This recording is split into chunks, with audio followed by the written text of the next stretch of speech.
வணக்கம் தோழர்களே. தமிழ் விடுகதைகள் பதிலை 5 வினாடியில் சொல்லுங்கள். வாங்க வீடியோக்குள்ள போகலாம். இது வேரில்லாமல் வளர்கிறது, அது என்ன?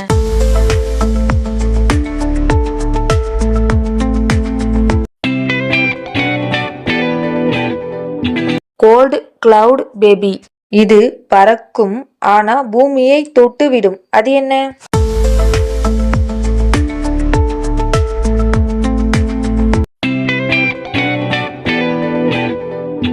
ஸ்கைல இருந்து எர்த்துக்கு எக்ஸ்பிரஸ் டெலிவரி.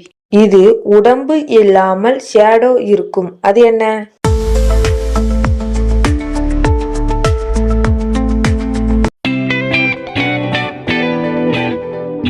ஃப்ரீஸான ஷேடோ. வீடியோவில் எத்தனை விடுகதைக்கு சரியான பதில் கண்டுபிடிச்சிங்க அப்படின்னு கமெண்ட் பண்ணுங்க. இன்னும் இது போல நிறைய விடுகதை வீடியோக்கள் பார்க்கணும்னா ஷேர் பண்ணுங்க, லைக் பண்ணுங்க, சப்ஸ்கிரைப் பண்ணுங்க.